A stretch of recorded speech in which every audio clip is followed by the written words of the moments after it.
85페이지에 3번에 중개사무소의 무슨 사용? 공동사용 간다 이 말이지. 그 우리 법조문에는 공동사무소, 합동사무소라는 용어를 쓰지 않습니다. 그냥 공동사용 용어를 쓰는데 여러분 써도 관계는 없어요. 시험 지문에 썼다고 해가 그것 때문에 틀렸다 할 필요도 없고, 양갈로 1번에 공동사용할 수 있는 법적 근거가 우리 법제 13조 6항에 그렇게 딱 적어놨는데, 개업공인중개사는 업무의 효율적 수행을 위하여 누구와 다른 개업공인중개사와 중개사무소를 공동으로 사용할 수 있다. 이렇게 돼 있다 이 말이지. 누구는 누구와? 개업공인중개사는 누구와? 다른 개업공인중개사와 이렇게 나온 거야. 알겠습니까? 그러면 이 개업공인중개사, 이 다른 개업공인중개사가 등록관청이 같을 수도 있고 뭐 다를 수도 있는 거야. 알겠습니까? 종별이 같을 수도 있고 뭐 다를 수도 있는 거다라는 겁니다. 그러니까 우리 공동사용에 있어서는 등록관청이 같든 다르든 종별이 같든 다르든 공동사용 가능하다 불가능하다? 가능하다 이렇게 해석을 해야 되는 거야. 알겠습니까? 그러면 이제 구체적으로 공동사용하는 방법은 어떤 방법으로 하느냐? 양갈로 2번에 중개사무소의 개설 등록 또는 사무소에 이전 신고를 하는 때에 그 사무소를 사용할 권리가 있는 다른 개업공인중개사의 성낙서를 첨부하는 방법으로 공동사용할 수 있겠다라는 소리입니다. 그러면 결국 개설 등록 절차를 활용하든지 아니면 뭐 이전 신고 절차를 활용하는 방법으로 공동사용 가능하다라는 소리죠.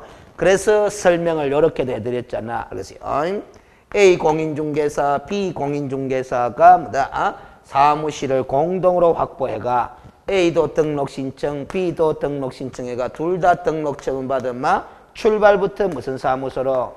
공동사무소로 운영이 되고, A가 이미 등록해가 영업하고 있는 사무소에 B 공인중개사가 뒤늦게 뭐한다? 등록 신청을 해가 등록 처분받으면 뒤늦게 무슨 사무소가 되는 거다? 공동사무소. A가 등록해가 운영하고 있고 B가 등록해가 운영하고 있는데, 그렇지? 이 사람이 열로 이전 신고해 가든지 이 사람이 열로 이전해 가든지 이전 신고 절차를 밟은 후에는 무슨 사무소가 되는 거다? 공동사무소가 되는 거다. A가 운영하고 있고 B가 운영하고 있는데 제3의 건물을 확보해가 A도 열로 이전 신고, B도 동일한 장소로 뭐 이전 신고하면은 무슨 사무소가 되는 거다? 공동사무소가 되는 거다. 그 밑에 두 가지 방법은 사무소 이전 신고 절차를 밟았고, 위에 두 가지 방법은 뭐 개설 등록 절차를 밟은 거다. 개설 등록 절차를 밟을 때, 사무소 이전 신고 절차를 밟을 때 그 사무소를 사용할 권리가 있는 다른 개업공인중개사에 뭐를 첨부해라? 성낙서를 첨부해라. 그러면 공동사용 가능하다라는 거라. 알겠습니까? 요렇게까지만 돼 있었는데 최근 몇 년 전에 다만 하는 단서 규정이 신설돼 버렸어요. 다만 개업공인중개사가 업무 정지기간 중에 있는 경우로서 다음 어느 하나에 해당하는 방법으로는 다른 개업공인중개사와 공동사용한다 뭐한다? 뭐한다라는 거야. 그래서 1번의 경우 2번의 경우의 방법으로는 공동사용한다 뭐한다? 뭐하는데 이 문장이 외워지지도 않아요. 뜻만 알면 됩니다. 업무 정지 개업공인중개사가 다른 개업공인중개사에게 공동사용을 위하여 뭐를 써주는 방법? 성낙서를 써주는 방법으로는 공동사용한다 뭐한다? 뭐한다? 다만은 조금 이따 2번 업무 정지 개업공인중개사가 다른 개업공인중개사의 사무소를 공동으로 사용하기 위하여 사무소 이전 신고를 하는 방법으로도 공동사용한다 뭐한다? 뭐한다? 그러면 지금 읽었는 1번과 2번은 이렇게 취지를 깨달으면 돼요. 업무 정지 기간 중에 있는 개업공인중개사의 사무소를 활용하는 방법으로는 공동사용한다 뭐한다? 뭐한다라는 취지야. 알겠습니까? 그런데 가만 생각해 보니까 이런 경우까지도 공동사용하지 말아라 하는 거는 지나치더라라는 거지. 어떤 경우? 이미 A와 B가 사무소를 공동으로 사용하고 있다 안 하고 있다? 하고 있다라는 거다.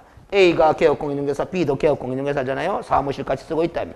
이렇게 영업하다가 요 놈이 무슨 정지받아 붙다? 업무 정지받아 붙다. 그러면 그대로 공동사용이 유지될 수 있다 없다? 있다라는 겁니다. 알겠습니까? 무슨 소리인지 알겠어요? 거기 1번의 다만이야. 한번 봐봐. 업무정지개업공인중개사가 영업정지처분을 받기 전부터 사무소를 공동사용 중인 다른 개업공인중개사는 뭐한다? 제외한다. 이 말이 바로 여기다. 이 말이. 업무정지처분을 받기 전부터 이미 뭐하고 있다?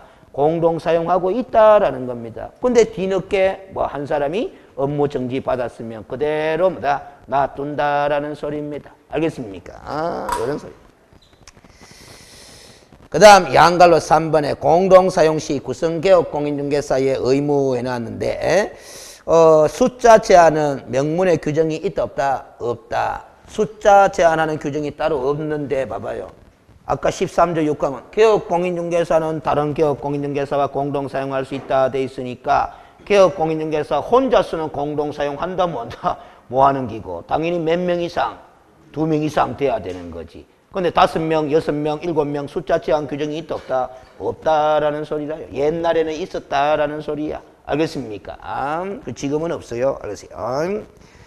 그리고 이 공동사용한다 하더라도 봐봐요. 사무실은 하나인데 개업공인중개사 몇 명 이상이다?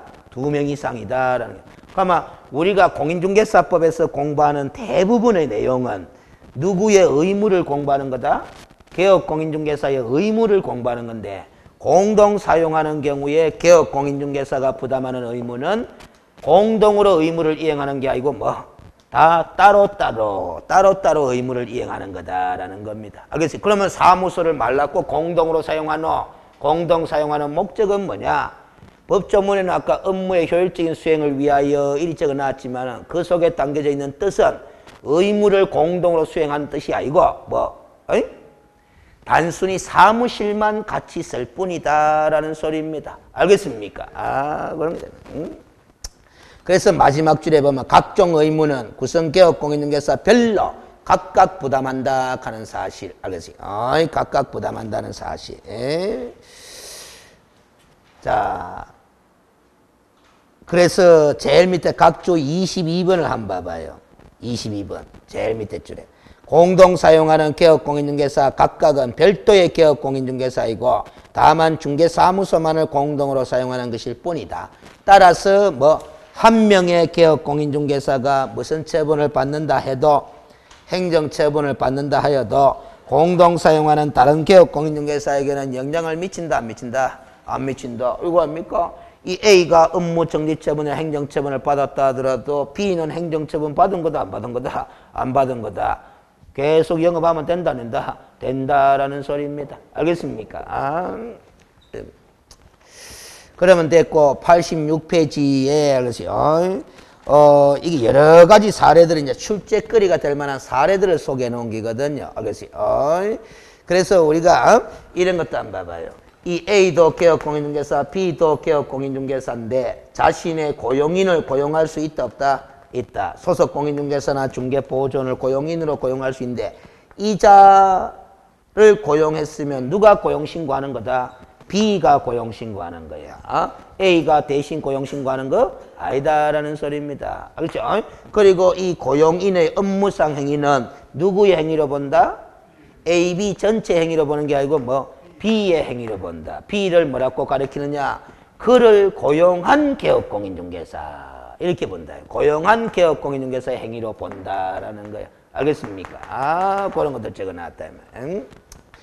그리고 알겠어요. 이 A와 B가 사무소를 공동으로 사용하는데 A도 사무소 내에 보기 쉬운 곳에 등록증 등을 게시해야 될 게시 의무가 있다 없다? 이 사람도 게시 의무가 있다 없다? 있다 이 말이지. 그러면 게시할 서면을 한번 떠올려 봐봐요. 등록증 원본도 게시해야 되고 자격증 원본도 게시해야 되고 보정설정 증명서류도 게시해야 되고 또 중개보수 요율표도 게시해야 되는데 문제는 등록증 원본, 자격증 원본, 보정설정 증명서류는 다 따로따로 게시하면 되는데 중개보수 요율표는 그것도 따로따로 게시하는 게 맞겠죠? 근데 내용이 똑같은 거다 다른 거다? 똑같은 거다. 그래서 그거는 하나만 게시해도 된다 이런 논리야. 알겠습니까? 그런 겁니다. 왜냐하면 사무소를 같이 쓰니까 사무소 소재지의 시도가 같다 다르다? 같으니까 시도 조례로 정하는 중개보수요일표 있잖아. 그 표는 하나만 게시하면 되겠다라는 소리입니다. 그런데 공동사무소인데 알겠어요? 우리 공인중개사법 공부한 바에 따르면 사무소를 공동으로 사용할 때는 사무소 명칭 표시할 때 공동이라는 글자를 꼭 쓰라 안 써도 된다.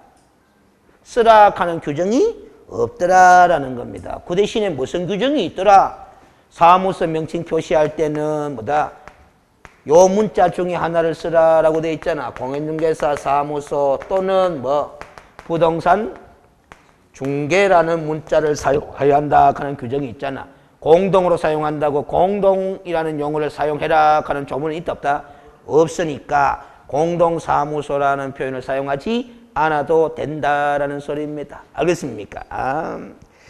그래서 지금 말이죠. 이런 상황이면은 공동사무소인지 아닌지 확인이 된다 안 된다? 안 되는 거야. 일반인이 봤을 때. 알겠어요? 그런데 확인이 됩니다. 뭐 갖고? 개업공인중개사는 5개 광고물을 설치해도 되고 뭐 안 해도 되잖아?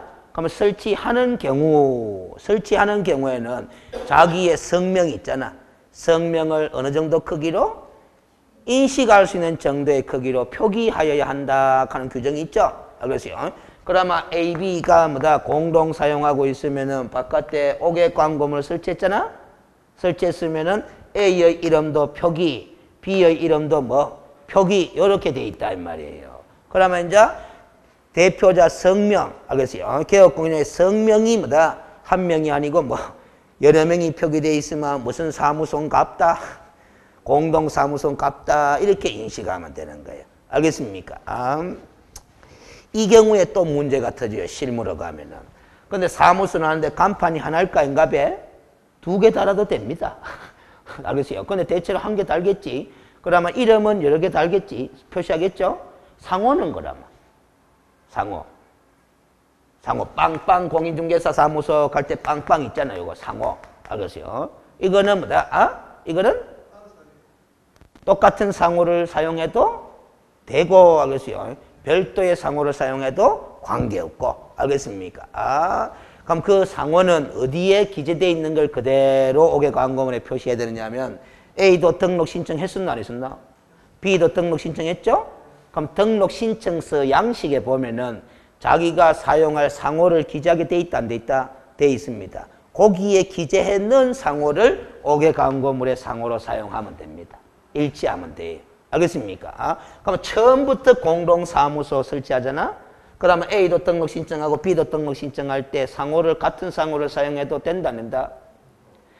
법적으로는 아무 문제가 없어요. 그런데 실무에서는 등록관청의 담당자들이 상호를 달리 사용하세요 하면서 뭐다? 행정지도를 해요.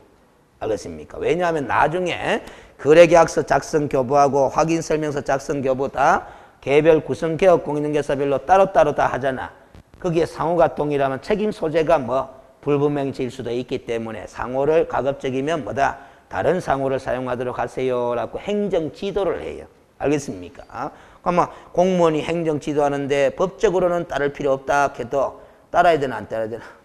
따라야 돼. 알겠습니까? 행정지도라는 게 바로 그런 기거든. 알겠습니까? 행정지도 하는 말 공법 시간에 들어봤다 안 들어봤다? 안 들어봤나? 책 앞에 있어요. 책 앞에 있어. 이런 거 공부할 때 행정지도가 나오거든. 행정청은, 행정기관은, 알겠어요? 행정 목적을 달성해야 한다는다. 행정 목적을 달성하기 위해서는 뭐다? 행정수단이라는 게 있다 없다? 있다라는 겁니다. 그 수단 중에 하나가 뭐다? 행정지도 하는 게 있는 거예요. 알겠어요? 여러분들이 공부하는 부동산 공법의 행정 목적을 달성하기 위한 행정수단 중에 가장 대표적인 행정수단이 이거 아이가? 행정계획. 알겠어요? 행정계획을 통해서 뭐다? 행정 목적을 달성하는 거예요.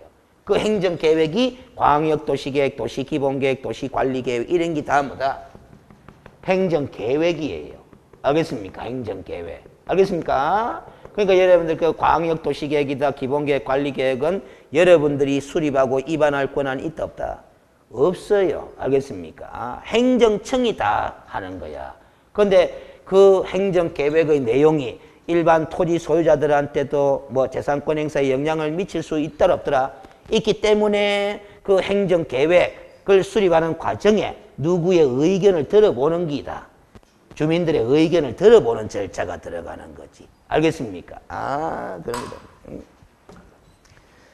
다 그 수단들입니다. 그 다음 됐고 87페이지에 5절에 뭐 개업공인중개사의 업무 범위 간다 말이지. 일단 알세요. 개업공인중개사의 업무 범위는 세 가지 측면으로 나누어서 검토하겠다라는 생각을 가지고 들어갑니다. 1번은 무슨 범위? 지역 범위.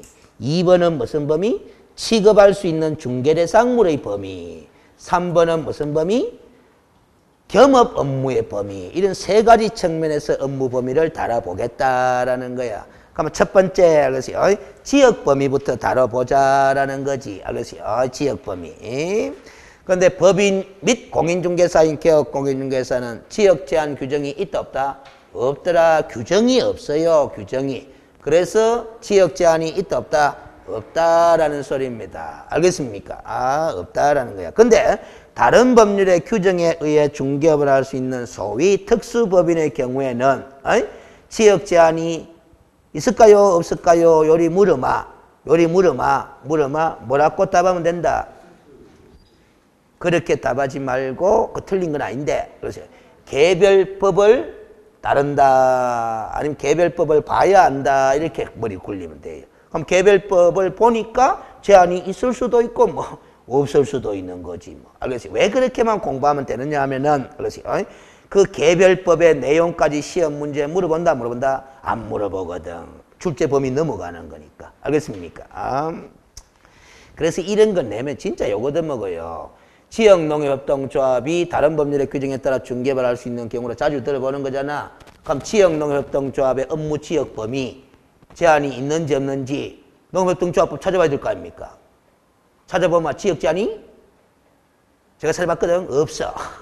없다고 해가 시험 출제위원이 지역농협협동조합은 업무 지역 범위에 대한 제한이 없다. 걔가 오늘 오죠. 그 물어본다 못 물어본다.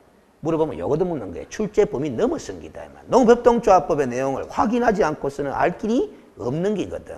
알겠습니까? 그러니까 결국엔 개별법에 따른다라는 이 이치만 터득해가 있으면 되는 거야. 알겠어요? 그 다음 양갈로 2번에 부칙제 6조 2항에 따른 개업공인중개사는 업무 지역에 제한을 하더라 안 하더라? 하더라. 이게 특례죠? 특례. 왜 특례라고 하느냐? 법인하고 공인중개사인 개업공인중개사는 지역 제한을 하지 않으면서 이 부칙제 6조 2항에 따른 개업공인중개사는 특별히 지역 제한을 하니까 특례잖아. 그렇죠? 그 특례 시험에 잘 나오죠? 잘 나오죠. 그래서 중개사무소가 소재하는 특별시, 광역시, 도 관할구역으로 한다라는 거지. 그 관할구역 안에 있는 중개대상물에 한해서만 중개를 할 수 있는 것이 원칙인데 예외가 있다 없다? 있다. 그 예외는 어떤 경우냐? 24조 규정에 의한 거래정보망에 가입하고 즉 부동산 거래정보망에 가입하여 이를 이용하여 중개하는 경우 결국 공동중개한다는 케이스가 되는데 이 경우에는 당해 정보망에 공개된 관할구역 외의 중개대상물에 대해서도 이를 중개할 수 있도록 허용을 해놨다. 당해 하는 말이 중요한 의미가 담겨져 있다 그랬죠. 여기서 말하는 당해는 무슨 뜻이다? 고 부칙제 6조 2항에 따른 개업공인중개사가 가입 이용하는 정보망을 당해 정보망이라고 그런다. 그러면 그 부칙제 6조 2항에 따른 개업공인중개사가 가입 이용하지 않는 부동산 거래 정보망에 공개된 중개 대상물일 경우에는 여전히 지역 제한이 있다 없다? 있다. 이렇게 판단하셔야 된다. 당해. 알겠어요? 거기다가 이거는 옛날에 시험에 자주 활용했어요. 이거 주의할 것은 걔가 읽어봐봐요. 옛날에 다 활용됐던 사례들이야. 중개인 하는 게 부칙제 6조 2항에 따른 개업공인중개사죠. 소속 공인중개사를 고용하거나 또 공인중개사인 개업공인중개사나 법인인 개업공인중개사와 사무소를 어떻게 하더라도 공동으로 사용하더라도 업무 지역이 전국으로 확대되는 것은 아니다라는 거죠. 알겠습니까? 오로지 업무 지역이 확대될 수 있는 유일한 방법이 뭐 가입 이용하는 방법밖에 없다. 부동산 거래 정보망을 가입 이용하여 중개하는 방법밖에 없다라는 소리야. 알겠어요? 이런 것들을 가지고 시험에 활용을 많이 하더라라는 거죠.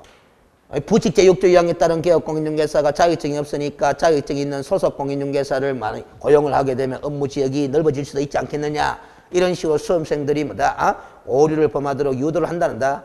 하는데 이런 식의 뭐 출제 스타일에 안 속아 넘어가려고 하면 어떻게 공부를 하는 자세가 만들어져 있어야 되냐면은 제가 늘 자주 강조하는 게 법공부는 규정이 있고 없고가 중요하다라는 겁니다. 알겠습니까? 법공부는 우리 공인중개사법 어디에도 이 중개인이 소속 공인중개사를 고용하면 업무 지역이 뭐다? 확대될 수 있다라는 근거를 찾아볼 수 있다 없다? 없다라는 겁니다. 알겠습니까? 무슨 얘기지? 공동 사용한다고 해가 업무 지역에 제한을 받지 않는 공인중개사인 개업 공인중개사와 공동 사용한다고 해가 업무 지역이 확대될 수 있다라는 근거를 찾아볼 수 있다 없다? 없다라는 게 규정이 있고 없고 하는 걸 중요시 여기는 자세. 이 자세가 법공부에서는 중요한 거예요. 그래야 시험 출제위원회 뭐다? 유도성 함정에 걸려든다 안 걸려든다? 안 걸려드는 거예요. 알겠습니까? 아까도 우리 공부했던 거 있잖아요. 개인인 개업 공인중개사지. 개인인 개업 공인중개사가, 그래서, 개인인 개업 공인중개사가, 폐업 신고를 내요. 그래서, 폐업 신고가 아니고 뭐고, 사망을 해요. 사망을 하면은 등록 취소 사유 아닙니까? 맞죠? 그럼 등록증 내리는데 등록증 반납한다, 안 한다? 안 하잖아. 왜 안 합니까? 이래 물으면 뭐? 반납해라 하는 근거를 법에서 뭐다? 찾을 수가 없다라는 겁니다. 알겠어요? 옛날 법에는 근거가 있었다 없었다? 있었다. 사망한 개업공인중개사와 세대를 같이 하는 자가 등록증을 뭐 반납하여야 한다 하는 근거 규정이 있었는데 그게 법 개정 과정에서 왜 됐었다? 삭제가 됐었으니까 지금 현행법에는 근거가 있다 없다? 없다. 그러니까 쏙 안 넘어가지 말아라라는 논리거든. 알겠습니까? 그런 것들이 많아요. 알겠어요? 그 다음 2번에 취급할 수 있는 중개례상물의 범위의 차이점을 한번 보자. 그런데 달리 정하는 규정은 있다 없다? 없다. 종별에 따라서 취급할 수 있는 중개례상물의 범위를 달리 정해놓은 규정이 있다 없다? 없다라는 거예요. 따라서 개업공인중개사의 종별에 따라 취급할 수 있는 중개례상물의 범위는 다르지 않더라라는 거야. 알겠습니까? 그런데 특수법인의 경우에는 취급할 수 있는 중개례상물의 범위가 제한된다고 봐야 돼. 어느 법에 의해서? 개별법에 의해서. 그렇게만 알고 있으면 된다 이 말이야. 알겠습니까? 그렇게만. 그래서 예를 들어 지역농협을 소개해놨는데 농지의 매매에 해놨잖아. 그 농지만 취급할 수 있다라는 겁니다. 알겠습니까? 근데 그걸 묻는 거는 무슨 법을 묻는 거다? 농업협동조합법을 묻는 거니까 또 오바지 않느냐라는 겁니다. 알겠어요? 오바니까, 출제범위 오바니까 우리는 무시하면 돼요. 근데 이게 9회 때 나왔거든. 지역농협협동조합의 이 업무에 관해서 9회 때 나왔거든. 근데 잘 봐봐요. 1회부터 29회까지 30번의 시험을 치는 도중에, 알겠어요? 옛날에 15-1이 있었으니까 30번의 시험을 치는 도중에 딱 한 번 지역농협에 관한 문제가 9회 시험 때 나왔다 이 말이에요. 근데 더 이상 안 나온 거야. 그럼 결국 뭔 소리예요? 9회 때는 나왔지만 그 이후에 출제하는 출제위원이나 그 이전에 출제했던 출제위원들이 이 지역농협에 관해서 물어보려고 마음 먹다가 출제 범위 오바다 하는 걸 인식했다 안 했다? 했기 때문에 안 물어본 거예요. 그럼 9회 때는 오바다 하는 걸 인식했다 뭐 했다? 뭐 했다라는 거죠. 알겠어요? 그러니까 우리가 100점 만점을 목표로 공부를 하지 못하니까 그런 확률적인 부분은 감안해서 포기할 건 포기해야 된다 이 말이에요. 알겠어요? 안다고 해가 나쁠 건 없지만. 알겠어요? 그래서 저는 이렇게 봐요.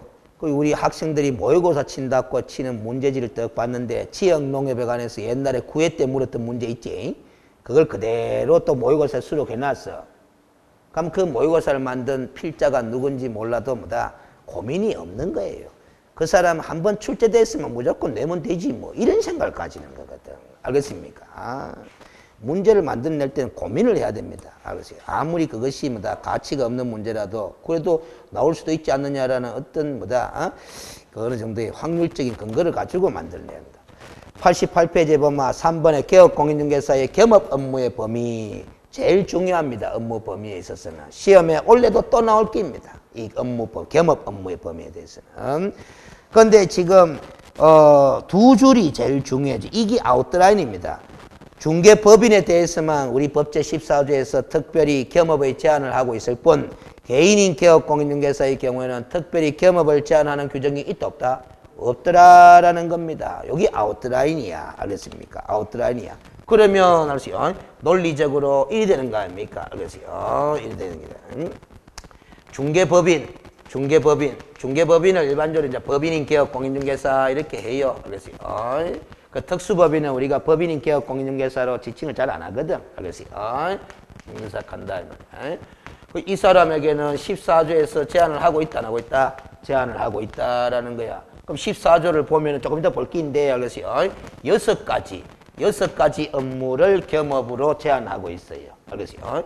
그런데 개인인 개업공인중개사는 두 사람 아닙니까? 누굽니까? 공인중개사인 개업공인중개사. 알겠어요? 그 다음에 뭐, 부칙제 6조 2항에 따른 개업공인중개사. 이 두 사람 합쳐가 뭐, 개인인 개업공인중개사. 그렇게 부른다, 이 말이에요. 알겠어요? 이 두 사람은 제한이 있다, 없다? 제한이 없다라는 거예요. 이 사람도 제한이 없다라는 거야. 알겠습니까? 근데 여기다가 단 뭐는 뭐한다? 경공매는 뭐한다? 누구는? 부칙제 6조 2항에 따른 개업공인중개사는. 알겠습니까? 그럼 이 경공매는 뭐한다? 하는 말이 어디에 근거가 있느냐? 부칙에 있어. 부칙에. 공인중개사법 법문에는 나온다, 안 나온다? 안 나옵니다. 알겠습니까? 그래서 일반적으로 이렇게 이야기하는 거예요. 부칙제 6조 2항에 따른 개업공인중개사도 원칙적으로는 겸업의 제한이 있다 없다? 없다. 다만 뭐 경공매는 뭐한다. 이렇게 제한해야 되는 거예요. 알겠습니까? 자, 그리고 특수법인의 겸업 업무에 관해서는 개별법이 정하는 업무만 수행한다. 이렇게 따르면 되는 거고. 알겠어요? 그러면 이제 이 겸업 업무는 중개 업무다 아니다? 아니다 하는 거 명심해야 되죠. 그러면 겸업 업무 수행해주고 받는 보수에 대해서는 우리가 공부한 중개 보수에 관한 규정을 적용한다 안 한다? 안 한다라는 거죠. 그러면 겸업 업무 수행해주고 받는 보수는 어떤 기준하에서 받으면 되느냐 이리 물으면은 그 겸업 업무를 규율하는 관련 법에서 정하는 바가 있으면 그 정하는 바를 따라야 될 것이나 관련 법에서 정하는 바가 없으면 사적 자치의 원리에 따라서 당사자 간에 합의된 보수를 받으면 된다. 이렇게 이야기를 하면 되는 거예요. 알겠습니까? 봐봐요. 여러분들 민법 공부할 때 알겠어요? 민법 공부할 때 강행법규 하는 걸 공부하죠. 그리고 임의법규 하는 걸 공부하죠. 그리고 뭐다? 사적 자치의 원리 하는 말도 들어본다, 안 들어본다? 들어보죠? 잠깐만, 이 단어들하고 이 단어하고 관계가 있으비요, 없으비요? 이 마인드를 좀 제고시키기 위해서 설명하는 거라. 이 자체를 시험 문제 민법에서 낸다기보다도. 알겠어요? 이것도 들어봤잖아. 계약자의 원칙이잖아요. 맞죠? 알겠어요? 그런데 강행법규, 임의법규 하는 거 있잖아. 관련성이 있겠어, 없겠어요? 잘 돼요? 이거는 반드시 따라야 되나, 안 따라야 되나? 따라야죠. 이거는 따르기 싫으면 우야하면 되노? 이 법규의 내용은 따르기 싫으면 합의하면 되는 거야. 합의하면 되는 거야. 그래서 임의법규가 뭐고 이리 물으면 당사자 간의 합의에 의해서 그 규정의 적용을 배제할 수도 있는 거. 그걸 무슨 법규? 임의법규 간다 이 말이에요. 알겠습니까? 무슨 얘기지? 그래서 강행법규에 위반된 약정은 뭐고? 무효고. 임의법규에 위반된 약정이라도 유효다, 무효다? 유효인 거예요. 임의법규 따르기 싫으면 뭐다? 우리끼리 약정하면 되는 거야. 알겠습니까? 그러면 봐봐요. 이 사적 자치의 원리라 하는 것은 아세요? 강행법규는 이 사적 자치의 원리를 뭐 하는 거다? 제한하는 규정이에요. 내 맘대로 뭐 한다 이 말이에요. 알겠습니까? 법대로 해야 된다 이 말이에요. 그러면 임의법규는 뭐다? 어떨 때 임의법규가 적용돼요? 당사자 간의 약정이 없을 때 임의법규가 적용되잖아. 그렇잖아. 그래서 약정으로 그 규정의 적용을 배제할 수 있다고 하는 말은 당사자 간의 약정이 없으니까 뭐대로 따른다? 임의법규대로 따르는 거야. 그러면 이 임의법규라는 것은 사적 자치의 원리를 뭐 하는 거다? 보충 내지 보완하는 거예요. 보완. 당사자가 자유롭게 합의하면 되는데 합의를 한 바가 없으니까 뭐대로 해결해라? 임의법규대로 해결하라 하니까 임의법규는 사적 자치의 원리를 뭐 하는 거다? 보충 내지 보완하는 원리로 작용하는 거야. 알겠습니까? 아, 무슨 소리인지 알겠죠? 이런 이치를 딱 보면 봐봐요. 물권법의 조문들은 대부분 무슨 법규다? 사적 자치의 원리를 제한할 수밖에 없어요. 물권법의 규정들은. 왜? 물권 무슨 주의 때문에? 법정주의 때문에. 알겠습니까? 아, 무슨 소리인지 알겠지? 그런데 계약법 파트의 규정들은 전부 다 대부분이 무슨 법규일 수밖에 없다? 임의법규일 수밖에 없는 거야. 계약법의 파트들은 계약자의 원칙 하에서 뭐 지배가 되기 때문에 사적 자치의 원리가 기본적으로 지배가 돼야 되거든. 그렇기 때문에 계약법의 규정들은 대부분이 무슨 법규? 임의법규화되어 있는 기다 이 말이에요. 알겠습니까? 아, 제한하는 원리, 보충하는 원리인 거야. 알겠지? 아, 그 관련성이 있어요, 이게. 알겠지? 아. 그래서 여러분들이 알겠지? 아, 물권법 파트를 공부하는 거는 좀 쉬워요. 법에서 시키면 시킨 대로 그 양보다 따르면 되는 거야. 알겠습니까? 아, 그런데 계약법 파트 공부할 때는 뭐, 법과 달리, 법의 내용과 달리 당사자 간에 약정한 바가 따로 있으면 약정이 법보다 뭐 우선시 되도록 해석을 해야 되기 때문에 그래서 이 계약법 파트는 판례 공부하기가 상당히 어려워요. 그것이 무슨 소리인지 알겠어요? 그 당사자 사건의 당사자들이 특별히 합의한 바가 있으면 그 합의한 것을 법조문보다 우선시 여겨야 되거든. 근데 합의한 바가 없으면 또 뭐 법 규정대로 또 해결해야 되거든. 그래서 계약법과 관련된 판례들은 공부하기가 상당히 뭐다 어렵습니다. 그렇지? 그나마 천만 다행이지. 뭐 출제 범위가 어느 쪽이 더 많다. 물건이. 알겠지? 그런 거예요. 그래서 법대생들도 계약법 파트는 1, 2학년 때 안 배워요. 언제 배운다? 3학년 들어가서 배워요. 알겠습니까? 자, 그 다음 됐고, 알겠지? 이제 보충학습 하는 거는 뭐 안 읽어봐도 되는데, 알겠지? 현실적으로 질문이 많이 들어올까 싶어서 뭐다 소개해 놓은 거예요. 이거. 여러분들이 자격증 따가 공인중개사인 개업 공인중개사로 뭐다 등록해가 영업하고 있어요. 영업하고 있으면서 주택관리사 보자격증도 공부가 따삐서. 알겠지? 그래가 중개사무소 운영하면서 아파트 관리사무소장도 같이 한다는다. 같이 하고 싶어질까 인가 봐. 주택관리사 보자격증 땄으니까네. 투잡. 알겠지? 가능하냐 불가능하냐라는 거죠. 알겠지? 자, 봐봐요. 법인인 개업 공인중개사가 뭐 주택관리사 보자격증 따가 아파트 소장할 일은 없을 끼고. 그렇죠? 그러면 이제 개인인 개업 공인중개사의 문제잖아. 이 개인인 개업 공인중개사가 주택관리사 자격증 따가 아파트 관리사무소장도 같이 겸할 수 있느냐? 제한이 있어 없어요? 없으니까 할 수 있다 없다? 있다라는 겁니다. 이 부칙 제6조 2항에 따른 개업 공인중개사도 주택관리사 자격증 따가 관리소장 한다 뭐 한다? 하는 거예요. 뭐만 뭐 한다? 경공매만 뭐 하니까 하면 되는 거예요. 알겠어요? 주택관리사 자격증 땄으면 못 땄으면 뭐 할까? 알겠어요? 되는데 현실이 쉽지 않아요. 현실이. 왜냐하면 겸업을 하는 측면에서는 문제가 안 터지는데 우리 공인중개사법의 다른 조문에는 자격증이나 등록증을 대여해서는 된다 안 된다? 안 된다라는 규정이 있잖아. 그러면 이 공인중개사인 개업 공인중개사가 주택관리사고 자격증 따가 아파트 관리사무소장직까지 같이 수행해봐요. 그러면 중개사무소에 출근하나 뭐하나? 뭐하잖아. 관리사무실 출근하는 바람에 중개사무소에 출근을 뭐해요? 그러면 중개 업무는 누가 다 수행한다? 실장님이 다 수행한다 이 말이에요.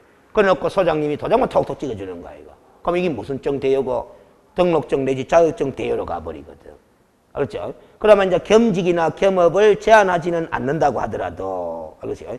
등록증 내지 자격증의 대여가 일어나지 않는 범위 내에서나 가능하다라는 논리가 나오는 거예요. 알겠습니까? 자격증 대여 내지 등록증 대여에 해당하지 않는 범위 내에서 뭐가 가능하다? 겸직 내지 겸업이 가능하다. 이런 해석이 나오는 거야. 무슨 말? 그래서 결국 우리 국토교통부 입장에서는 아파트 관리사무소장 직과 같은 정규직 아닙니까? 이 정규직에는 함께 종사한다 뭐한다? 뭐한다 하면서 유권 해석을 내려요. 그러나 야간 경비원 있잖아. 아파트 관리사무실에. 그 야간 경비원은 이틀에 한 번씩 가가 밤에만 근무한다든지 이렇게 할 때는 중개업을 하면서 같이 할 수도 있다 없다? 있다라는 거지. 알겠습니까? 그렇게 답변을 합니다. 이게. 그 여러분들도 질문 많이 하잖아요. 뭐 내가 회사 다니고 있는데요. 올 연말에 자격증 따마 사무소 오픈하는데 지장이 있을까요? 없을까요? 묻잖아. 회사 사표 안 내고 중개사무소도 같이 운영해도 되나 안 되나 물어보나? 아무 지장이 없어요. 근데 제가 뭐라고 답하느냐? 그 사장님한테 한번 물어보이소 한다고. 당신 회사 사장님한테 한 가서 내가 중개사무소 오픈해가 중개업도 같이 하려고 하는데 되겠습니까? 물어보면 사장님이 좋아할까 싫어할까? 법적으로는 아무 문제 없는데 뭐 다 싫어해가 잘라뿐다 이 말이에요. 알겠어요? 무슨 손자겠지? 그거는 그쪽 회사의 문제야. 알겠어요? 그래서 요즘 알겠어요? 안 그래도 일자리 구하기 힘든 이런 세상에 알겠어요? 야간반이 7시부터 수업 시작하잖아요. 대부분의 학원이. 그런데 퇴근 시간이 6시라 갑시다. 퇴근 시간 땡 하고 바로 학원에 오기가 눈치 빈다라는 거예요. 무슨 소리인지 알겠어요? 그 야간반 수강생이 많이 적어 어느 학원 가나. 무슨 소리인지 알겠어요? 거의 주간반 수강생 비율에 따지면 30% 정도밖에 안 됩니다. 주간반이 10명이면 야간 3명 정도밖에 안 된단 말이에요. 알겠어요? 눈치 비가지고 오고 싶어도 뭐 잘 못 와. 알겠어요? 니는 땡만 한 개를 갚으면 일 되는 거예요. 알겠어요? 그 다음 이제 양갈로 1번에 누구의 겸업 업무? 법인인 개업 공인중개사의 겸업 업무 해놨는데 제한은 있다 그랬죠? 14조에서 규정된 업무만 할 수 있어요. 그래서 1항에 규정된 업무하고 2항에 규정된 업무 외에 다른 업무를 함께 할 수 없다 하는데 1항에 규정된 업무가 1번부터 몇 번? 5번. 2항에 규정된 업무가 오른쪽에 경공매 업무 아닙니까? 그렇죠. 이걸 왜 1번부터 6번까지로 처리 안 해놓고 1항과 2항으로 나눠놨느냐 하면은 요것 때문에 그래요. 요것 때문에. 그 89페이지 방갈로 2번의 세 번째 줄 그리고부터 한번 읽어봐요. 그리고 개업공인중개사가 민사집행법에 의한 경매 대상 부동산의 매수 신청 또는 입찰 신청에 대리라는 겸업 행위를 하고자 하는 때는 대법원 규칙이 정하는 요건을 갖추어 법원에 별도로 뭐하고 등록하고 감독까지 받아야 한다라는 요 규정 때문에 알겠어요? 요 규정 때문에 2항으로 따로 분리해 놓은 거야. 경공매 업무는. 알겠습니까? 그 어쨌든 법원에 등록해야 되는 업무는 공매, 경매입니다. 알겠어요? 공매 업무는 법원에 등록할 필요 있다 없다? 없다. 경매 업무입니다. 그런데 경매 업무 중에서도 권리분석 내지 취득의 알선 업무는 법원에 등록할 필요 있다 없다? 없다. 알겠어요? 무슨 업무를 하고자 할 때는 매수 신청 또는 입찰 신청에 대리를 하고자 하는 경우만큼은 법원에 등록하는데 그 등록의 정식 명칭이 이래요. 매수 신청 대리인 등록 그렇게 부릅니다. 매수 신청 대리인 등록 이렇게 부른다 이 말이에요. 알겠어요? 그 이제 관로안의 장글씨가 봐봐요. 공인중개사의 매수 신청 대리인 등록 등에 관한 규칙회가 이걸 줄여서 이제 우리가 대법원 규칙 그렇게 이야기를 많이 할 건데 이 대법원 규칙의 내용은 한 문제 나올 가능성 50% 정도 돼요. 반반이라. 안 나올 수도 있고 나오면 한 문제 나오는데 9월달 가서 1시간 정도 정리하면 된다 그랬습니다. 알겠습니까? 자, 양갈로 2번에 갑니다. 알겠어요? 그래서 88페이지 그 1번부터 5번까지는 외워야 됩니다. 겸업 업무는 외워야 됩니다. 방법이 없어요. 알겠어요? 외울 때는 정확하게 외워야 됩니다. 두리뭉실하게 외워가 된다, 안 된다? 안 된다라는 거야. 알겠어요? 두리뭉실하게 외워가 돼서는 안 된다 하는데 두 문자 따가 외우면 더 두리뭉실한가, 이가? 알겠어요? 자, 양갈로 2번으로 갑니다. 개인인 개업 공인중개사의 무슨 업무? 겸업 업무. 아까 제한이 있다 그랬어? 없다 그랬어요? 없다 그랬죠? 그래서 두 번째 줄 중간부터 읽어봐요. 이 법이나 다른 법령상 특별한 제한이 없고 중개 업무를 자신이 주도적으로 수행할 수만 있다면 이 말을 제가 써놨어요. 그게 아까 아파트 관리사무소장 봐봐요. 아파트 관리사무소장을 같이 한다고 하더라도 중개 업무를 이 개업공인중개사가 주도적으로만 수행할 수 있다면은 등록증 내지 자격증의 대여는 일어난다 안 한다? 안 일어나니까 아파트 관리사무소장이 같이 해도 된다 된다라는 거예요. 주도적으로만 수행할 수 있다면. 그래서 제가 주도적으로만 수행할 수 있다면 이걸 되게 강조하니까 옛날에 수험생 한 분은 그만 아파트 관리사무소장 하다가 퇴근해가 중개업은 밤에만 하면 되겠네요. 이렇게 하더라고. 되나 안 되나? 되지 뭐. 알겠습니까? 그러면 중개업무는 밤에만 자신이 주도적으로 할 수 있으니까 등록증, 자격증, 대여는 없잖아요. 그게 된다는 거지. 알겠어요? 밤에 손님이 요즘 많이 온다는다. 요즘 손님은 밤에 많이 옵니다. 무슨 소리인지 알겠어요? 그래서 여러분들 중개사무소에 보면 뭐다? 밤에 개업공인중개사분이 소장님이나 직원이 퇴근했는데도 불 켜놨다 안 켜놨다? 켜놓은 데 많아요. 알겠습니까? 그래서 퇴근한 후에 이제 자기가 살 집을 보러 다니는 사람 많다 안 많다? 많아요. 알겠어요? 그 일요일 날이라고 놀면 안 됩니다. 알겠습니까? 그렇다 이 말이에요. 어떻게 보면 일요일 날 전화가 더 많이 와요. 알겠어요? 자기는 일요일 날 산악회 간다고 산에 가 있는데 산에서 뭐다 일하고 있다 전화로 휴대폰으로. 알겠습니까? 손님들이 일요일 날 더 많아요 요즘에는. 자 그러면 됐고 알겠어요? 밑에 판례가 있는데 알겠어요? 판례가 있는데 자 읽어보겠습니다. 부동산 경매 사건에서 매수 신청인으로부터 금품을 받거나 이를 받기로 약정하고 그 매수 신청인을 대리하여 입찰표를 작성하여 법원에 제출하는 행위 해놨죠? 그렇죠? 이 행위를 뭐라 그러냐? 아까 14조 2항에서 읽었다. 이렇게 하면 돼. 매수 신청 뭐 대리 행위 이렇게 하면 되는 거예요. 알겠어요? 매수 신청 대리 행위는 알겠어요?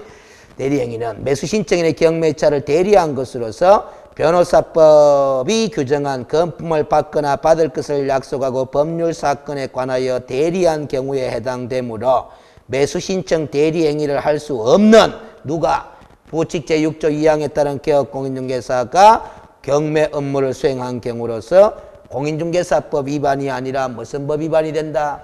변호사법 제90조 2호 규정 위반이 된다라는 소리입니다. 알겠습니까? 그래서 이 공인중개사법에 이 규정이 없어요.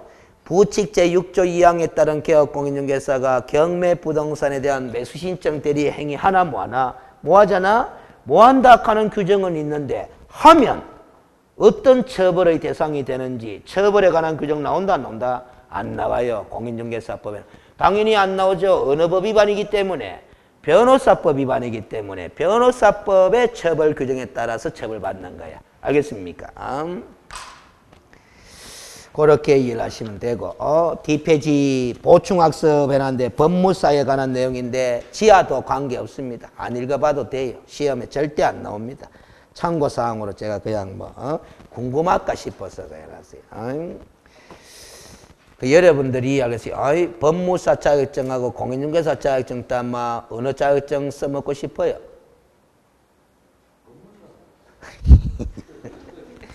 저는 그렇게 생각 안 합니다. 돈 되는 쪽으로 써먹지. 알겠습니까? 돈 되는 쪽으로. 그 법무사가 요즘 돈 된다 갑니까? 안 된다 갑니까? 잘 안 된다 하죠. 알겠어요? 그런데 이상하게 법무사 영업하면 폼 나는 거 있잖아. 그렇죠. 당연하죠. 왜? 중개사 자격증 취득하는 것보다 어렵다 싶다? 어려우니까. 알겠어요? 일종의 고시급에 해당하니까. 알겠어요? 근데 고시급에 해당하는 자격증 따가 돈이 안 되는데, 돈이. 알겠어요? 변호사도 지금은 보다 과거에 비하면 돈이 안 된다 그러잖아. 알겠어요? 자, 그러면 됐고, 91페이지에, 알겠어요? 6절에 개업공인중개사에 고용인의 신고 등 해놨습니다. 고용인. 그래서 이제 제가 아까 고용인이라는 용어를 썼는데 이 고용인은 누구와 누구를 말한다? 소속 공인중개사와 중개보존을 말한다. 그렇게 생각하시면 됩니다. 그런데 양갈로 1번 고용인의 종류 이미 다 했네요. 근데 세 번째 줄에 제가 이 말은 적어놨어요. 개업공인중개사인 법인의 임원인자는 고용인이라고 볼 수 있다 없다? 없다. 임원은 경영진 아닙니까? 알겠어요? 그런데 왜 이게 이제 논란거리가 되느냐 하면은 우리가 임원 중에도 자격증 가진 사람은 뭐라고 부릅니까? 소속 공인중개사라고 하잖아. 그렇죠? 알겠어요? 소속공인 포함하면서 개념 정의에서 공부했잖아. 요것 때문에 논란이 생기는 거예요. 그러면 봐, 또 말을 해봐요. 고용인이라면 누구와 누구를 말한다? 소속 공인중개사와 중개보조를 말한다. 근데 법인인 개업공인중개사 임원 중에 자격증 가진 사람도 뭐다? 소속 공인중개사야. 그럼 그 임원 중에 자격증 가진 사람도 소속 공인중개사니까 고용인인데 고용인 아니다? 논리적으로 보면 고용인이 되는 거예요. 근데 이걸 고용인이라고 할 수 있다 없다? 없지 않느냐라는 거예요. 왜? 임원이라는 사람은 경영진이거든. 알겠습니까? 그러니까 법인의 경영진에 해당하는 사람을 아무리 그 사람을 소속 공인중개사로 취급하고 중개보조로 취급한다고 하더라도 그 사람조차도 뭐다? 고용인이라고 하는 것은 적절치 않지 않느냐라는 거지. 이걸 써놓은 교재는 저하고 딱 2개밖에 없습니다. 저하고 방문각 교재 2개밖에 없어. 알겠어요? 다른 출판사 교재는 아예 언급도 안 합니다. 그러니까 법인인 개업공인중개사의 임원인자로서 뭐다? 임원인자는 고용인이다 아니다? 아니다 하는 말을 아예 안 쓰나요? 알겠어요? 안 쓰나? 고용인이라고 보기에는 무리다라는 거죠. 근데 밑에 그림을 제가 잘 복잡하게 적어 놓은 거는, 적어 놓은 거는, 자, 다시 또 설명합니다. 그렇죠? 다시 아까 반틈을 설명했어요. 그렇죠? 반틈을. 이 그림대로라면은 지금 법인인 개업공인중개사잖아. 법인인 개업공인중개사 중개법인인데, 알겠어요? 특수법인 아닙니다. 그런데 소속 공인중개사 갑을정이 있네. 갑을정. 그러니까 요게 갑을정 여기 다 3명이 뭐다? 임원이다라는 소리입니다. 그리고 병하고 뭐 아니다. 갑을병이네. 갑을병이다. 병. 그렇지. 병이고. 그 다음에 정하고 뭐 알겠어요? 요 2 사람은 임원이다, 임원 아니다? 임원이 아닌 자다라는 겁니다. 그러면 제가 아까 미리 이야기했다시피 임원이 아닌 자는 뭐 고용인 이렇게 부른다라는 거지. 자, 설명을 합니다. 그래서 이 표는 왼쪽에 걸 먼저 설명하고 오른쪽은 조금 이따 설명할게요. 알겠어요? 왼쪽에 거부터 뭐다? 아니다. 위에 거다, 위에 거. 알겠어요? 소리. 위로 이 2개를 설명할게요. 위로 2개. 그럼 왼쪽 위에 거는 알았어요? 요 사람 중에 한 사람이 무슨 사유에 해당되마? 결격사유에 해당되마? 누가 결격자다? 법인 자체가 결격사유라 가지고 절대적 등록 취소가 된다. 그러나 2월 이내에서 하면 그러지 아니하다. 그러면 요쪽에 걸 설명할게요. 요쪽에 거는 요 사람 중에 한 사람이 결격사유에 해당되면은 법인이 무슨 정지? 업무 정지 사유인데 2월 이내에서 하면 그러지 아니하다라는 거야. 이제 아래쪽에 왼쪽에 걸 설명하자면은 아시죠? 업무 정지, 이 법인에게 업무 정지 사유 발생 당시에 누구이었던 자, 임원이었던 자로서 알았어요?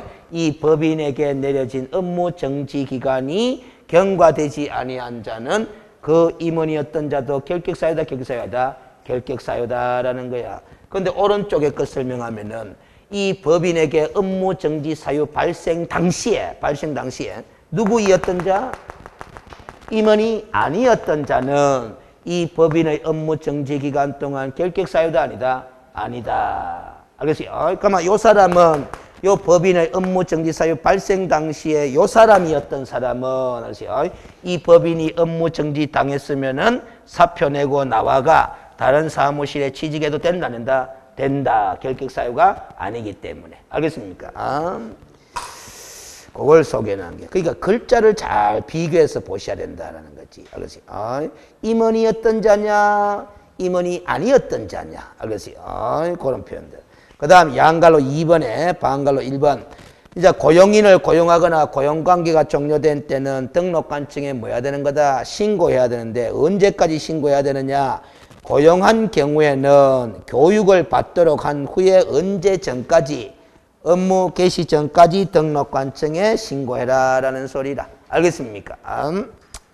그러니까 업무 개시 전까지 신고해라 하는 요 말에 현혹되면 안 돼요. 고용 신고하는 거잖아. 그래서 고용한 사실을 신고하는 거기 때문에 사전 신고가 아니고 뭐 사후 신고입니다. 근데 업무 개시 전까지 신고하라 하는 말의 의미는 고용신고가 이루어지기 전에는 일 시켜 먹지 말아라 라는 취지로 받아들여야 된다 이 말이에요. 알겠습니까? 교육을 받도록 한 후 고용신고하라 하는 말은 소속 공인중개사의 고용요건 중에 하나가 무슨 교육 받아야 돼요? 실무교육. 중개보호전의 고용요건 중에 하나가 무슨 교육? 직무교육 받아. 그러니까 실무교육, 직무교육을 받도록 한 후 고용신고를 해라라는 소리거든. 알겠어요? 방갈로 3번 봐봐요. 소속 공인중개사의 고용신고를 받은 등록관청이라면 중개보호전은 말고 소속 공인중개사의 고용신고를 받은 등록관청은 그 소속 공인중개사가 자격증 취득했는지 안 했는지를 뭐다?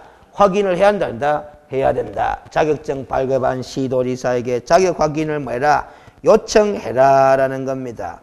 그리고 우리가 소속 공인중개사든 중개보조원으로 근무할 수 없는 결격사유에 해당되는 사람이 있을 수 있다 없다? 있다. 그 결격사유에 해당되는지 여부를 확인해야 한다. 해야 되고 또 교육수료 여부도 확인해야 한다. 해야 된다라는 소리죠. 알겠어요? 그래서 우리가 봐봐요. 고용요건 하면서 한번 해보자 이 말이야. 고용요건. 소속 공인중개사의 고용요건은 뭐예요? 정리해봐고요. 따로 책이 정리 안 돼 있지만 우리가 만들어보자. 소속 공인중개사의 고용요건 첫 번째 자격증 있어야 된다 없어야 된다?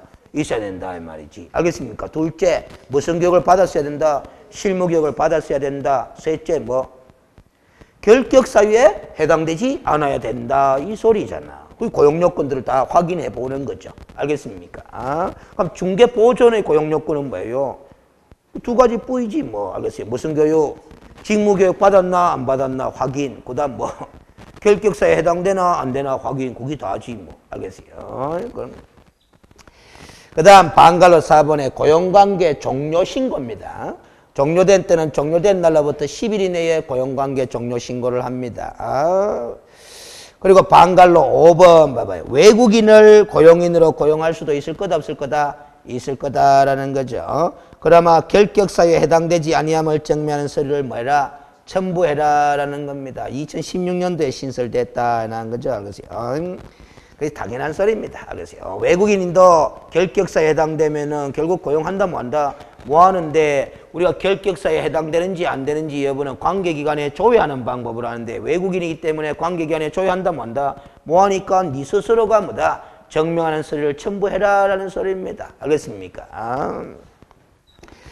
그러면 됐고 보충학습에 알겠어요? 보충학습에 다 출제 끌이들입니다. 사실은 고용인의 고용 제한 숫자 제한은 있다 없다? 없다라는 거죠. 없다 이 말이야. 그래서 모든 개업 공인중개사는 종별에 관계없이 고용인의 숫자 제한 없이 자유롭게 고용할 수 있는 꼴. 그래서 고용신고 시에 보호전에 대한 고용계약서 등의 첨부 서류까지 제출할 필요는 없다. 그거는 뭐다? 고용한 개업 공인중개사와 고용인 사이의 내부적인 관계일 뿐이지 등록관청, 신고받는 등록관청이 확인할 필요까지는 없다라는 소리입니다. 근데 세 번째 줄 끝에 봐봐요. 이게 이제 국토교통부 해석이거든. 공인중개사를 누구로 신고했다? 중개보호전으로 신고했다면 우리 공인중개사법에 위반된다고 볼 수는 없으나 소속 공인중개사가 할 수 있는 중개대상물 확인설명서 작성, 거래계약서 작성과 같은 중요한 중개행위는 한다 못한다? 뭐한다 이렇게 봐요. 이게 현실적으로 많을까요 안 많을까요? 공인중개사를 중개보호전으로 고용신고한다는 거야. 그렇죠? 제가 이런 말 했죠. 공인중개사 자격증을 취득하는 순간 중개보호전이 될 자격이 있다 없다? 없어요. 중개보호전의 개념이 공인중개사가 아닌 자로서 개업공인중개사에 소속되어 이렇게 공부하잖아. 그럼 공인중개사 자격증 취득하면 중개보호전이 될 수가 없는 거예요. 그런데 현실적으로는 뭐다? 고용신고하면서 중개보호전으로 신고 들어가는 경우가 생겨버린다 이 말이야. 얼마든지 생길 수 있어요. 왜냐하면은 본인이 자격증 땄는데 소장님한테 뭐다? 고용하는 소장님한테 난 자격증 없습니다. 개뿐마. 자격증 딴 적 없습니다. 개뿐마. 소장님이 자격증 땄는지 안 땄는지 확인할 길이 있나? 없잖아요. 등록관청은 자격증을 발급한 해당 시도에게 자격 확인을 요청한다 하지만은 우리 개업공인중개사 소장님이 본인이 고용되는 거 본인이 나는 자격증 땄는데도 안 땄습니다. 거짓말 해뿐만 확인할 게 있나? 없어요. 그러니까 그냥 고용신고 해버린다 이 말이에요. 뭐로? 중개보호조원으로. 알겠어요? 그러면 국토교통부 입장은 중개 업무 한다 뭐 한다? 뭐 한다라는 게 자격증이 있어도 보존으로 신고된 자는 뭐 중개 업무 수행 못 한다 이렇게 합니다. 그래서 왜 이런 현상이 많이 생기느냐 하면은 자격증 따가 취직하러 가는 사람들 있다 없다? 있는데 소장님들이 잘 취직시켜주더라 안 시켜주더라? 안 시켜주거든. 자격증 따가운 게 안 시켜주고 자격증 없는데 일 좀 합시다 하면서 취직시켜주이소 하면 그래라 이렇게 하거든. 알겠어요? 그럼 자격증 땄는데도 자격증 따딱하겠나 안 따딱하겠나?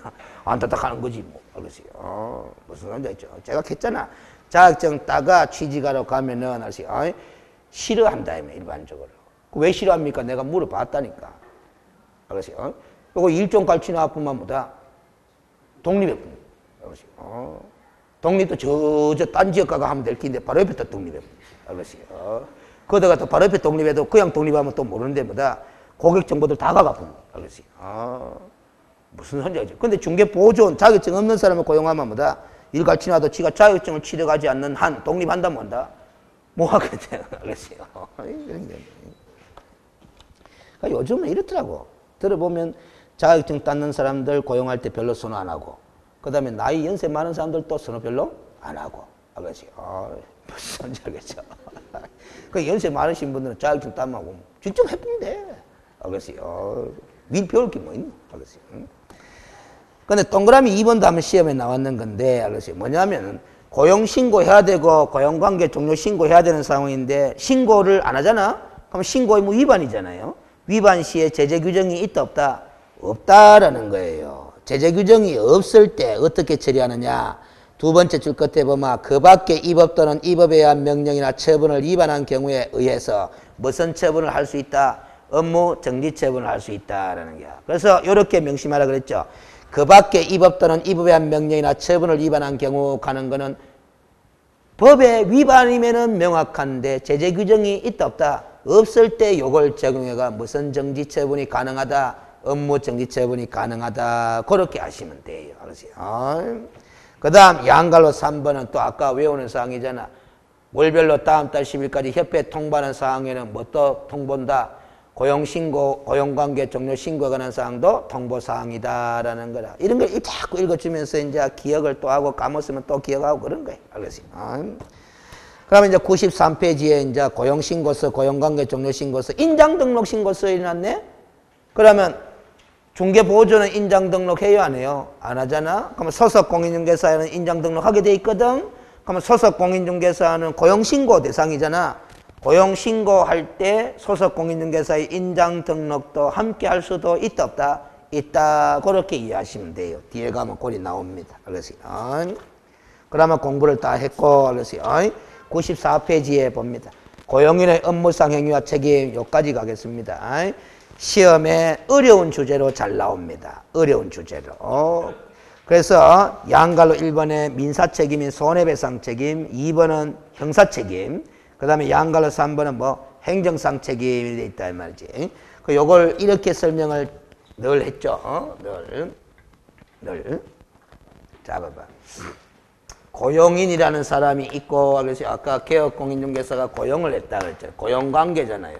고용신고한 거잖아. 그래서 그러면 이 사람이 업무와 관련된 행위를 하다가 그래서 잘못을 했을 때는 뭐다? 책임을 져야 한다, 안 져야 져야 된다. 근데 이 잘못의 내용이 무엇이냐에 따라서 책임이 뭐다? 몇 가지 측면, 세 가지 측면에서 따져봐야 되는 게야. 민사상의 손해배상 책임, 그 다음에 뭐다? 형사 책임, 그 다음 뭐 행정상 책임. 그건 잘못의 내용에 따라서 정해지는 거예요. 이 잘못의 내용에 따라서는 세 가지 책임을 다 지는 경우도 있을 거다라는 거예요. 어찌됐든 이 사람이 책임을 진다, 안 진다? 집니다. 지가 잘못했으니까. 진다. 알겠어요?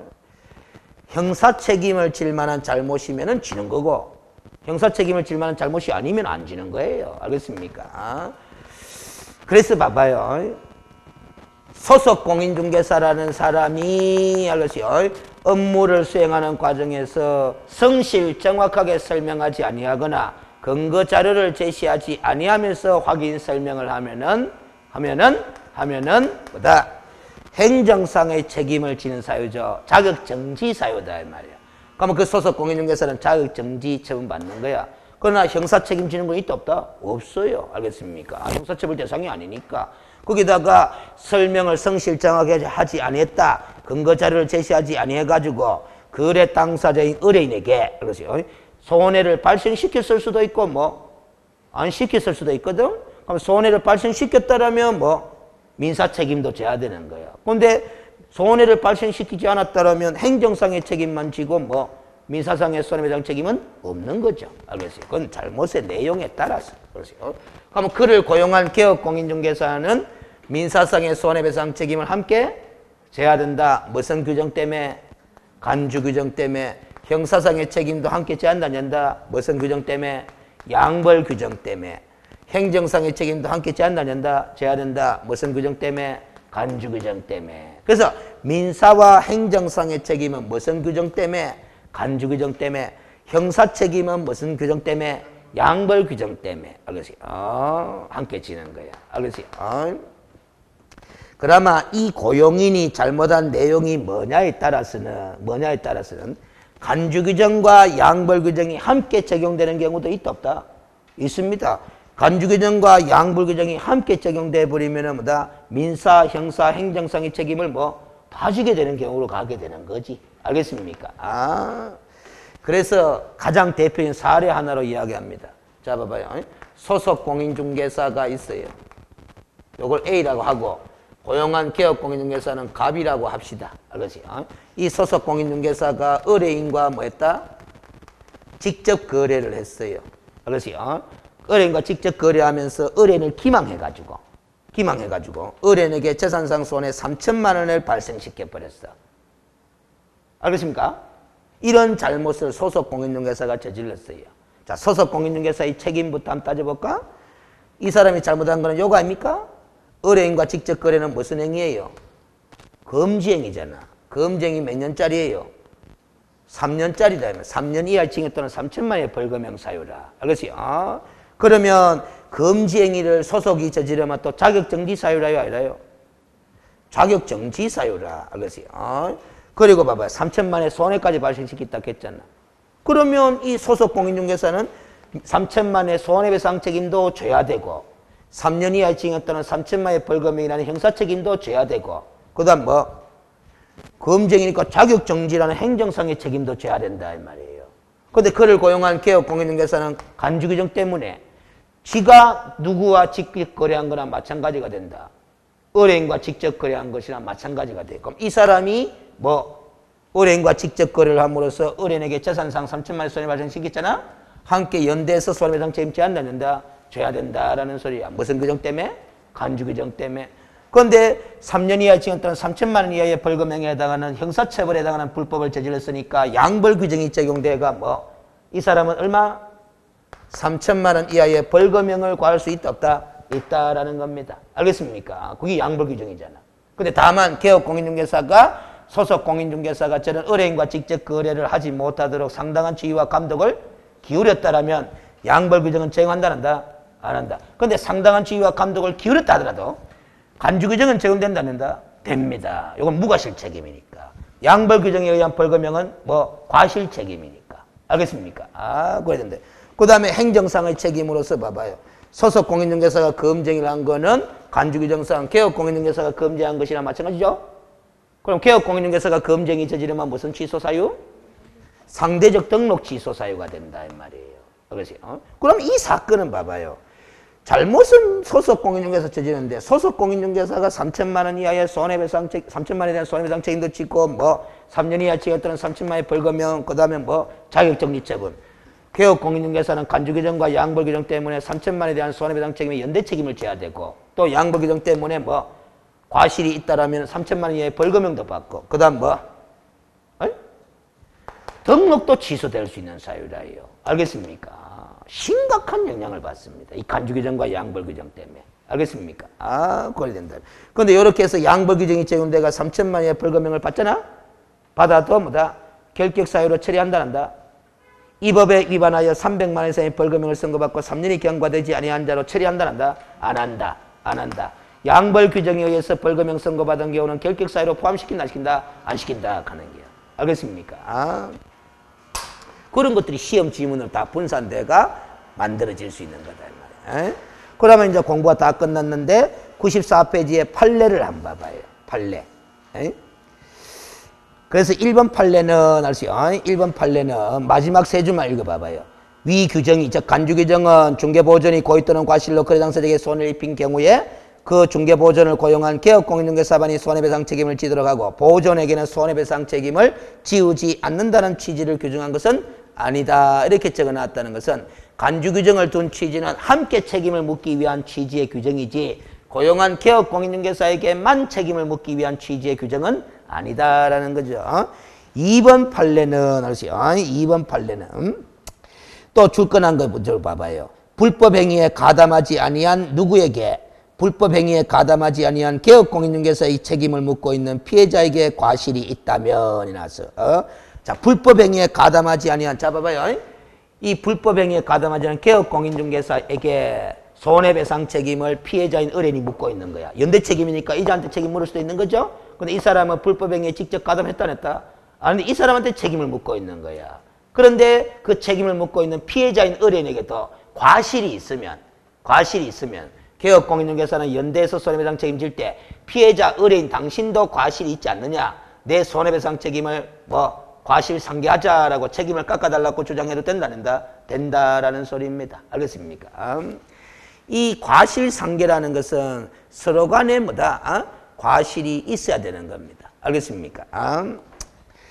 자, 그 다음에 그래서 동그라미 3번은 시험에 자주 등장한 바는 없는 판례인데 그래서 줄건한 걸 위주로 봅니다. 중개보존이 수년에 걸쳐 횡령행위를 하면서 장기간 월세도 제대로 입금하지 않고 있는 상황이었음에도 건물주가 임차인에게 계약 내용을 전혀 확인하지 않은 채 누구의 말만 믿고 중개보존의 말만 믿고 그에게 계속하여 임대차 계약의 진행 일체를 일임하면서 횡령행위, 중개보존이 횡령한 행위를 건물주인 임대인이 방치한 사정도 보이고 그러한 건물주의 방치한 사정은 손해 발생 및 확대에 영향을 주었다고 보아야 하며 놨습니다. 따라서 그래서 공인중개사나 협회가 건물주의 부주의를 이용하여 고의로 불법 행위를 저지른 것으로 보이지는 않으므로 위 사정을 즉 건물주가 횡령행위를 방치한 사정을 손해배상 책임의 존부와 범위를 심리 판단하면서 뭐 해야 된다? 참작하였어야 한다라는 거지. 참작한 결과 건물주가 횡령행위를 방치한 사정이 있으면 건물주에게도 일정 부분 책임을 물을 수 있다 없다? 있다라는 논리입니다. 알겠습니까? 그러니까 중개보존한테 자신이 소유하고 있는 건물의 관리 일체를 다 맡긴 거야. 알겠어요? 그래서 임대료까지도 월세까지도 보존이 다 받아가 건물주인 임대인한테 전달해 줘야 되는데 요놈이 중개보존이 중간에서 싹가무시한 거야. 알겠어요?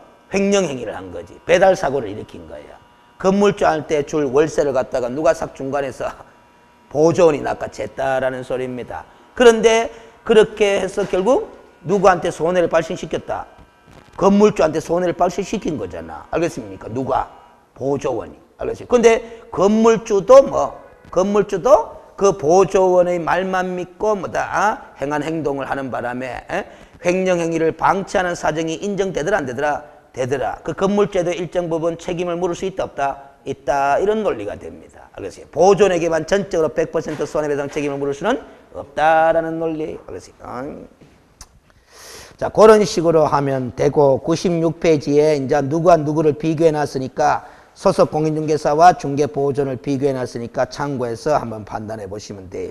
아직 공부했는 부분도 있고 안 했는 부분도 같이 모아놨어요.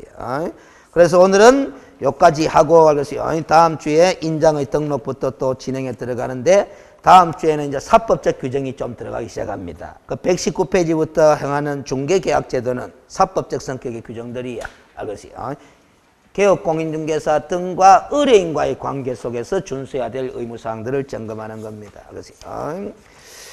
자, 오늘은 여기까지 쉬었다가 3시에 또 기출문제 3회 2시간 동안 처리합니다. 알겠어요. 자, 마칩시다.